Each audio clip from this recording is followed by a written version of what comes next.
This is the story of Avery Burton, a young man who had the world by the tail. High-functioning scholar and athlete, community servant right here in Southern Nevada. But after a major depressive episode, Avery didn't want the world anymore. His father always wonders what he could have done to save his son. And in the absence of being able to save his own child, Reggie Burton has a message for you tonight if you're hurting. Avery Rashawn Burton, one of us, one of the best of us. This night, all the emotions kind of, rushing back. His dad, Reggie, goes with us to UNLV to see the halls that once hosted his boy. It's still a little difficult, having spent so much time here on campus with him. Time was supposed to be Avery's friend. It always has been, in everything Avery did. Self-made kid, 3-sport athlete in high school, good grades, dean's list in college, cum laude. Just an amazing young man. A young man who his father says was... He was a parent's gift. Avery Burton was a gift, and one his father would have to give back. In 2017, after graduating with honors, something inside Avery broke. The stress associated, I kind of compare it to running a race. The stress associated with finishing his degree and preparing for what's next got to be overwhelming for him. I think for Avery, that transition became really, really, really, really difficult. Avery had what his dad calls a major depressive episode, and within a matter of 2 months, he took his own life. It is hard to ask a parent about that day, and Reggie Burton has to steady himself to say what happened, but he does it.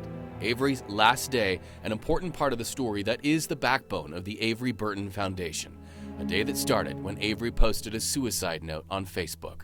Dad Reggie's phone started to ring, and then... I knew in my heart that we were going to be too late, and a stranger answered.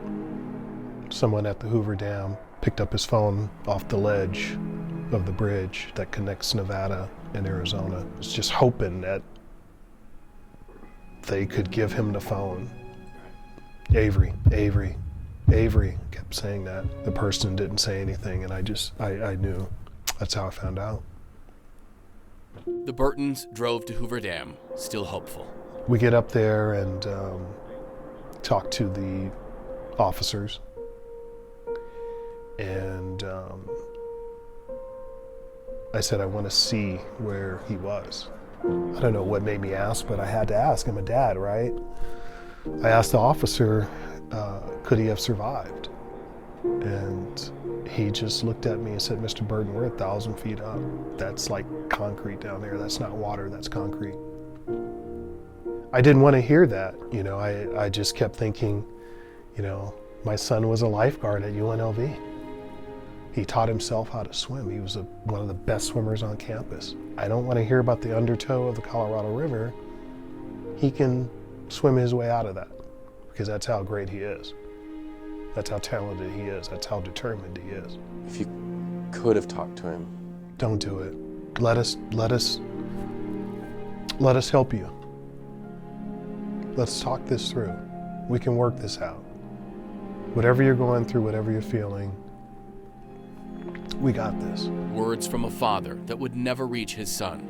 Reason why Reggie Burton uses those same words all over the United States to save the son he could not save. He had a wound, and this is where the story veers into wanting to use his life as an example for other families.